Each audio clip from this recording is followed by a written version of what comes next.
Tonight, a tourism and hospitality worker is dismissed after the Badalil shuts down. The Labour Minister weighs in. The Ayanola Council for the Advancement of Rastafari requests of the National Security Minister permission to take 50 pounds of marijuana to St. Vincent and the Grenadines as part of a humanitarian effort. And a video of a mother dangling a child by the foot from a balcony goes viral and raises serious questions regarding the welfare of the child. The details of these stories and more coming up. This is the Hot 7 Nightly News with Lovelace and Amy Joseph. Good night. It is Friday the 30th of April 2021. Welcome to the Hot 7 TV Nightly News. A special hello to our viewers on our free-to-air digital antenna. I'm Lovelace St. Amy Joseph. Thank you for joining us.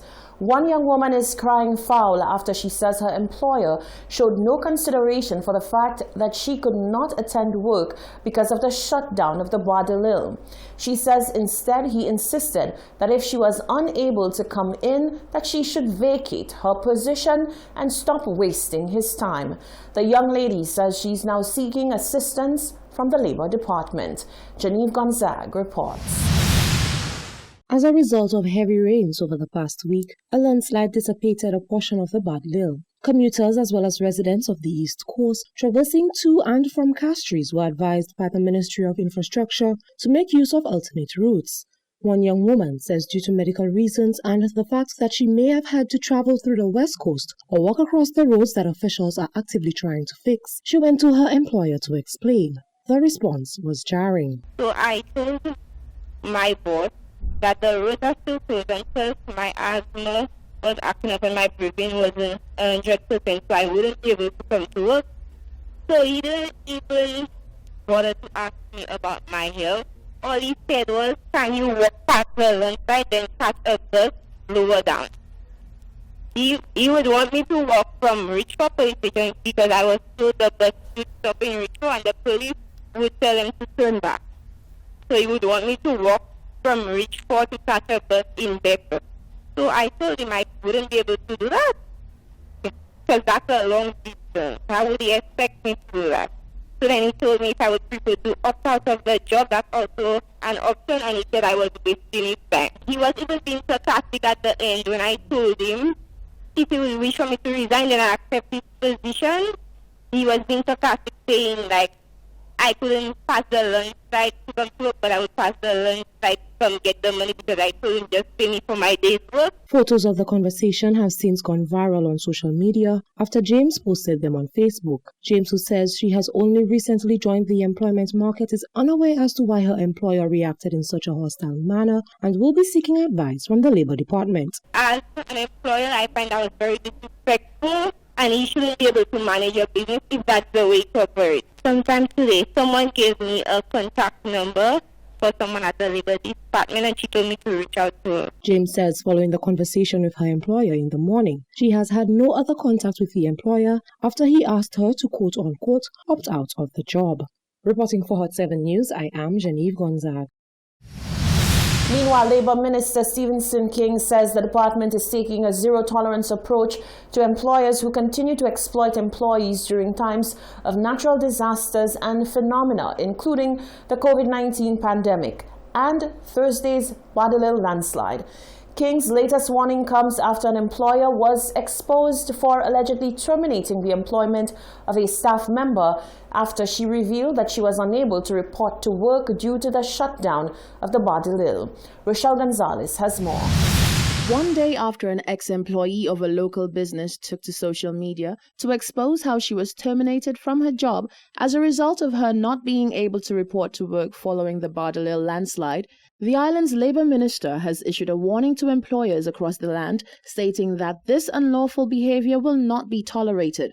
Stephenson King lamented the fact that this has been a growing practice by unscrupulous employers who disregard the labour laws and either dismiss employees or reduce their hours and pay. King explained the rights of workers. Well, it's unfortunate that the employer has taken this position. And obviously, he probably doesn't even understand or he isn't aware of the Labour Act and what it entails. every worker is entitled to 3 days compassionate leave ahead of submission of a medical report. So in this case, what is expected of the employer is compassion, that the employee has been more or less held back as a consequence of a natural disaster. It's not of her doing, it is as a consequence of a natural phenomenon. Now, if she had not reported to him to indicate that the situation as it stands now is that she cannot move from one point to the other because of the landslide, and that her breathing is not that well, and she may not be able to report to work today, he ought to understand that and on compassion grant her the day off. King said matters of this nature should never happen, and such employers will be thoroughly dealt with. I would hope that this matter does not have to get to the Labor Department, otherwise we will exercise the full brunt of the law. Employers must not exploit the rights of the workers of this country. It has been happening, and it is happening for too long. And in this period of COVID, we cannot tolerate the behavior of some employers who seem to be insensitive about the plight of the people of this country. I don't know who the employer is, but I'm speaking very forcefully and passionately about this issue. We cannot tolerate such behavior in the country. King said matters like the landslide and the COVID-19 pandemic are natural situations, and so no employer should dismiss any worker for being unable to report to duty. This, he said, is an abuse of the rights of the workers during such a trying time. Reporting for Hot 7 News, I am Rochelle Gonzalez. Raise Your Voice St. Lucia President Catherine Seelys is calling on the powers that be to come out and be more present in a society that needs their intervention.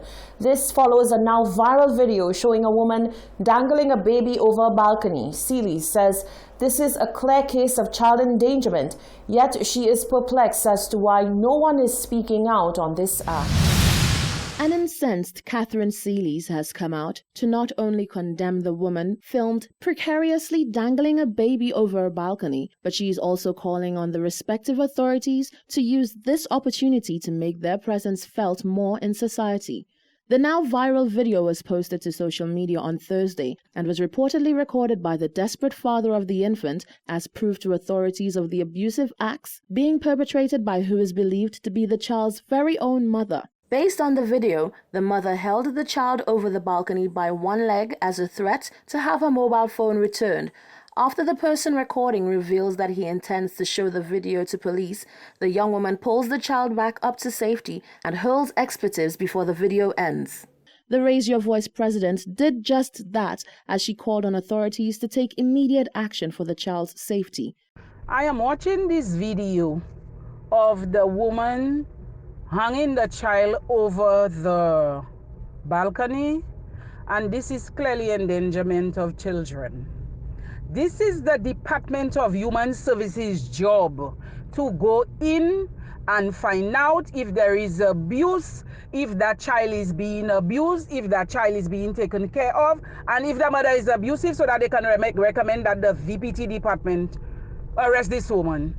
I am not understanding how both the police and the Department of Human Services are saying they don't have anything to say. Seelys said she is unable to understand why the powers that be continue to stay mum on such matters. The Department of Human Services always bypassing an opportunity to do advocacy on child abuse in St. Lucia. Child abuse is rampant. These people need to do their jobs. I don't know what they do. I don't know at what time they will talk. I don't know what they will say. But this clearly is endangering the life of a minor. Supposing that child fell, he would have fallen on his neck and he could possibly be killed. So I am not understanding the silence of the Department of Human Services and the police on this matter. The matter is being investigated by the Vulnerable Persons Department of the Royal St. Lucia Police Force.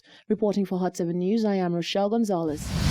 You're watching the Hot 7 TV Nightly News. Still to come, ICAR requests permission to take 50 pounds of marijuana to St. Vincent and the Grenadines as part of a humanitarian effort. Stevenson King says the Badalil land slippage reinforces the need for a new highway as technical personnel brief the press.